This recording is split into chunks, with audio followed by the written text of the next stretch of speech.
رجوع کرتے تھے. اور عام صحابہ کرام عام حالات میں اور بعد کے حالات میں ان صحابہ کرام کی طرف رجوع کرتے تھے جو علماء صحابہ ماہرین فن ہوا کرتے تھے. یہ ایک کامن بات ہے. بہت سے لوگ حدیث سے پوچھنے کے لیے حضرت ابو ہریرہ رضی اللہ تعالیٰ عنہ، حضرت ابن عباس رضی اللہ تعالیٰ عنہ، حضرت زید رضی اللہ تعالیٰ عنہ، حضرت عمر فاروق کے پاس، حضرت معاذ بن جبل، حضرت عبادہ بن صامت، حضرت عبداللہ ابن مسعود رضی اللہ عنہم، یہ جو علماء صحابہ جن میں سے میں نے چند کا نام لیا، ان علماء صحابہ کی طرف رجوع کیا کرتے تھے. سب سے نہیں پوچھا جاتا تھا اور سب لوگ فتویٰ نہیں دیتے تھے. اور ان علماء میں بھی اگر کسی سے فتویٰ پوچھا گیا اور اس کو علم نہیں ہوتا تو وہ جواب نہیں دیتا تھا. یہ اہم نقطہ. ہاں، ایک روایت بعض حدیثوں میں حضرت عمر سے اور بعض میں حضرت ابوبکر صدیق سے مروی ہے کہ ان سے پوچھا گیا، سورہ عبس وتولی میں ہے نا، وفاکہۃ وابا، کہ ہم نے میوہ اور سبزی پیدا کی، ایک گھاس ہے ابا. تو کسی نے آ کے پوچھا، حضرت ابوبکر صدیق یا عمر فاروق میں سے زیادہ تر مشہور حضرت ابوبکر صدیق سے روایت ہے کہ سیدنا ابوبکر صدیق سے کہا کہ یہ ہم فاکہہ تو جانتے ہیں کہ میوے کو کہتے ہیں، لیکن یہ ابا کیا ہے جو اللہ نے فرمایا کہ ہم نے تم کو فاکہہ میوے دیے اور ابا دیے، اس کا مطلب کیا ہے، اس کی مراد کیا ہے؟ تو حضرت ابوبکر صدیق کا جو جواب ہے وہ اہل سنت والجماعت کا اصول بن گیا، تفسیر کے اصولوں میں سے ایک اصول بن گیا کہ اللہ اور رسول کی باتوں میں ایک انسان کو کیا موقف، کیا طریقہ اختیار کرنا چاہیے جواب دینے میں. آج ہمارے یہاں لوگ جرأت کرتے ہیں، ہاں علم نہیں ہے، عالم نہیں ہے، فتوے دے رہے ہیں. حضرت ابوبکر صدیق کا یہ جواب دیکھیے، وہ کہتے ہیں ایو سماء تذلنی و ایو ارض تقلنی اذا قلت فی کلام اللہ ما لا اعلم، کہ کون سا آسمان مجھے پناہ سایہ دے گا، کون سی زمین مجھے پناہ دے گی جب میں اللہ کے کلام کے بارے میں وہ بات کہوں گا جو میں نہیں جانتا. بغیر علم کے اگر اللہ کے کلام کے بارے میں کوئی بات کہوں گا تو مجھے کہیں ٹھکانہ بچنے کی جگہ نہیں ملے گی. کون کہہ رہا ہے؟ صدیق اکبر، نبی صلی اللہ علیہ وسلم کے بعد اس امت کی سب سے افضل شخصیت، کہ اللہ کے کلام میں اپنے دماغ سے بات نہیں کہنا چاہیے. وَلَا تَقْفُ مَا لَيْسَ لَكَ بِهِ عِلْمٌ، جس چیز کا تمہیں علم نہیں ہے، قرآن کی آیت ہے سورہ بنی اسرائیل میں، ہاں جس کا علم نہیں ہے اس کے پیچھے نہ پڑو. ان السمع والبصر والفؤاد کل اولئک کان عنہ مسئولا، یقیناً کان، آنکھ اور دل و دماغ، اس کے تعلق سے تم سے سوال کیا جائے گا. یہ کوئی چھوٹی بات نہیں ہے دین کے بارے میں کوئی جواب دینا. ہاں، حضرت امام احمد بن حنبل رحمہ اللہ کہتے تھے کہ اس آدمی کو فتویٰ دینا نہیں چاہیے. آج کے علماء کنارے لگ جائیں گے، بردرز کی بات چھوڑیے، ہاں اس آدمی کو فتویٰ دینا نہیں چاہیے جو کم سے کم 1,00,000 حدیث کو سند، متن اور معنی مفہوم کے ساتھ نہ جانتا ہو، حفظ نہ رکھتا ہو. کوئی نہیں بیٹھے گا آج تو. حضرت عبداللہ ابن مسعود صحابی رسول، علماء صحابہ میں سے، سابقون الاولون میں سے، ہاں حجت اللہ البالغہ میں ایسے بہت سارے اقوال امام شاہ ولی اللہ صاحب نے، اور دوسری کتابوں میں آپ کو ملے گا کہ سلف کا منہج اور طریقہ کیا تھا. سند کے ساتھ یہ اقوال نقل کیے لوگوں نے. حضرت عبداللہ ابن مسعود رضی اللہ تعالیٰ عنہ کہتے تھے کہ جب مجھ سے کوئی حلال حرام کے بارے میں سوال کرتا ہے تو میرے رونگٹے کھڑے ہو جاتے ہیں. یہ جو آپ کہتے ہیں کہ بردرز کی تقریر سننا چاہیے، یا کوئی بھی ایک آیت کو، حدیث کو سنتا ہے لوگوں تک پہنچا سکتا ہے، وہ غور سے سنیں کہ پہنچانا، کسی حدیث کو، روایت کو سنانا، ہاں کمپیریٹیو اسٹڈی کرنا، یہ الگ چیز ہے. فتویٰ دینا، قرآن حدیث کے فہم کو جاننا، تدریس اور تعلیم دینا، اتھارٹی کے ساتھ بیان کرنا، یہ الگ چیز ہے. حضرت ابن مسعود اور ان کا کیا مقام ہے، لیکن کہتے ہیں کہ جب مجھ سے کوئی حلال حرام پوچھتا ہے تو میرے رونگٹے کھڑے ہو جاتے ہیں.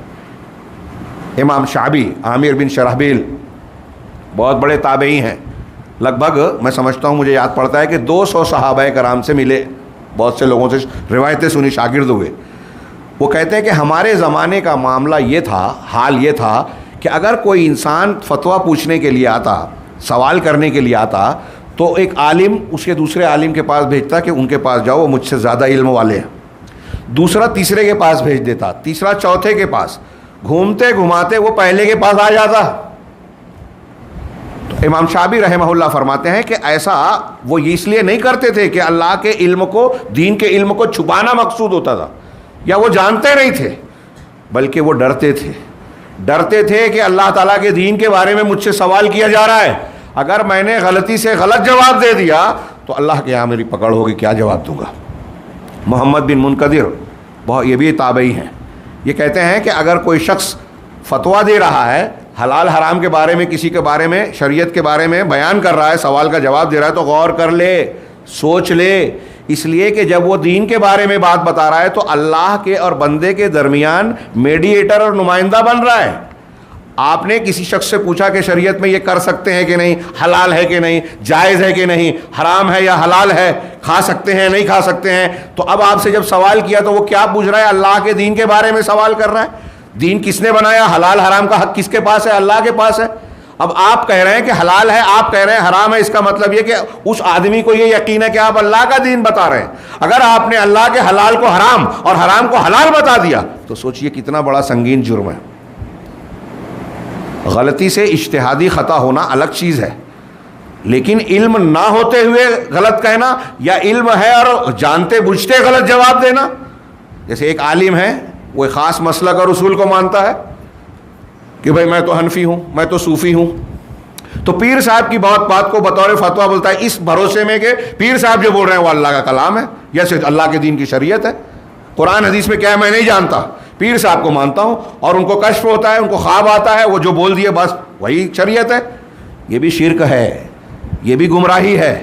اب ہمارے یہاں کچھ لوگ ان سے فتویٰ پوچھتے ہیں، ان پر بھروسہ کرتے ہیں، کچھ لوگ جو ہے وہ ان لوگوں کو جو جاہل ہیں، جو فتویٰ دینے اور علم اور افتاء اور تعلیم کے مقام پر نہیں ہے، ان سے علم سیکھ رہے ہیں، یہ بھی گمراہی ہے۔ یہ کوئی چھوٹی موٹی گمراہی نہیں ہے، بہت بڑی ہے، اور آج اس کی بنیاد پر امت میں بہت ساری خرابیاں پیدا ہوئی ہے۔ امام مالک کا وہ جملہ یاد آ رہا ہے کہ امت کا ہمارے ہاں ایک طبقہ ایسا ہے جس نے علم کو حاصل نہیں کیا اور دین کے راستے پہ چلا تو اس نے امت کے ہی لوگوں کے خلاف تلواریں نکال لی۔ آج جو تحریکی لوگ خود مسلمانوں کو مار رہے ہیں، فتویٰ دے رہے ہیں کہ یہ کافر ہیں، حکام کافر ہیں، کہیں دھماکہ، کہیں غیر مسلموں کا ایک اعلی کار بنتے ہیں وہ تحریکیوں کا، ہاں یہود و نصارہ ان کو یوز کر رہے ہیں۔ ہمارے یہاں تنظیمیں بن رہی ہیں، ابھی ایک تنظیم پر جو ہے پھر سے پابندی لگی، ہاں PFI پر، اس سے پہلے کچھ تنظیمیں تھیں۔ یہ سارے کے سارے اس بدعقیدگی یا غلو آمیز اسلام اور غلط فکر اور غلط منہج کے شکار ہوئے۔ آپ دیکھیں گے کہ یہ علماء سے دین نہیں سیکھتے تھے۔ یہ جدید دور کے خارجیوں کے بارے میں پہلے سے لے کر آج تک ان کی یہ علامت بتائی گئی ہے کہ یہ علماء سے دور رہتے ہیں، علماء سے استفادہ نہیں کرتے۔ تو آپ دیکھیں کہ پرانے خارجیوں میں جو اقوال پائے جاتے تھے آج بھی ملیں گے۔ وہ علماء اور اس وقت کے ائمہ کو برا بھلا کہتے تھے، آج کے جو خارجی تحریکی ہیں وہ خارجی اپنے آپ کو بولتے نہیں ہیں، لیکن ان کی فکر میں یہ بات ہے۔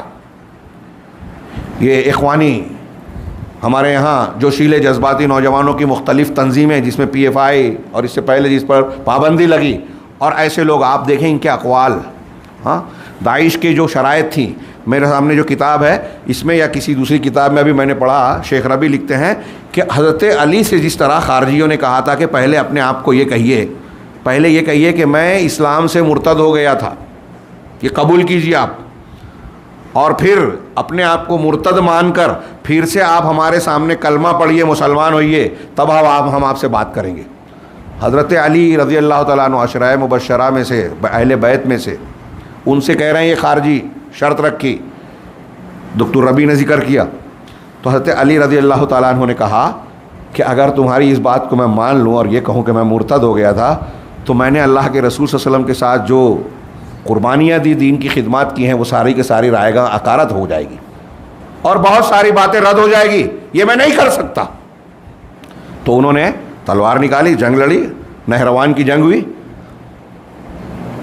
اللہ تعالیٰ نے حضرت علی کو فتح عطا فرمائی، اور اس جنگ میں مقتولین میں وہ شخص ملا جس کو اللہ کے رسول نے بتایا تھا کہ وہ ذو الثدیہ ہوگا، اس کا سینے کا ایک حصہ جو ہے ابھرا ہوا ہوگا، مقتولین میں وہ بھی ملا لاشوں کے بیچ میں۔ اللہ کے حضرت علی نے شدہ شکر ادا کیا کہ اللہ تعالیٰ نے میری مدد کی، اور ان کو اہل حق کہا تھا اللہ کے رسول صلی اللہ علیہ وسلم نے۔ تو میں عرض کرنا چاہتا ہوں کہ جیسے یہ شرط تھی نا، بتایا کہ داعش کے لوگ جو ابھی ایک تنظیم بنی تھی نا، یہود نصارہ نے بنائی تھی، ہمارے یہاں نوجوان اندھے ہو جاتے ہیں۔ حضرت حسن بصری کہتے ہیں کہ فتنے جب آتے ہیں نا تو عالم ابتدا میں جان لیتا ہے، اور جاہل فتنہ جب نقصان پہنچا چکتا ہے اور واپس ہونے لگتا ہے، اس کے بعد جاہل اس فتنے کو جانتا ہے۔ ہاں تو شروع میں لوگ داعش کے بارے میں علماء کرام کہتے رہے، لوگ مانے نہیں۔ ابھی بھی ایسا ہی ہوتا ہے، ہمارے یہاں علماء جو کہتے ہیں اس کو لوگ قبول نہیں کرتے، ارے یہ بزدل ہیں، حالات سے واقف نہیں ہیں، جدید تقاضوں سے واقف نہیں ہیں، جانتے نہیں ہیں، فقہ الواقع سے دور ہیں، علماء تو ایسے ہیں، علماء تو ویسے ہیں۔ یہ ایک سازش کے تحت جو چلایا گیا ہے، اور ہمارے یہاں منکرین حدیث، تحریکی، اخوانی، خارجی، رافضی، ان کے ایجنٹ، یہ سب جو میں نے نام لیا، یہ صرف بھرپائی کے لیے نہیں، یہ حقیقت ہے. یہ ہمارے علماء کے تعلق سے ہمارے عوام کو بدگمان کرتے ہیں، دور کرتے ہیں. علماء سے دوری، دین سے دوری، علماء کا فقدان. کل میں نے جمعہ میں بیان کیا کہ یہ فتنوں کا دروازہ کھولنا ہے، یہ قیامت کی نشانیوں میں سے ہے. عالم علماء کا عدم وجود جہالت کو فروغ دے گا، اور جہالت سے ہر برائی پیدا ہوگی، شرک، بدعت، خرافات، منہج کا انحراف، ہر دشمنوں کی چالوں کی کامیاب ہونا، سب چیزیں آئے گی، اور وہ اسی کا شکار ہے مسلمان. بات تھوڑی یعنی ادھر اس طرح سے آگے بڑھ گئی کہ آپ یہ ان مسائل سے جڑے ہوئے مسائل کو سمجھ سکتے ہیں کہ ہم جو بات کر رہے ہیں وہ خالی خلی نہیں ہے. آج ہماری زندگی سے کتنے بڑے خطرات اس سے جڑے ہوئے ہیں، اس پہلو کو نظر انداز کرنے کی وجہ سے. تو میں عرض یہ کر رہا تھا، کہا تھا کہ علماء سے صحابہ کرام میں اور اس زمانے میں ایک طریقہ اور وتیرہ یہ تھا کہ حلال حرام کا فتویٰ دینے سے ڈرتے تھے. میں آج دیکھتا ہوں ہمارے کچھ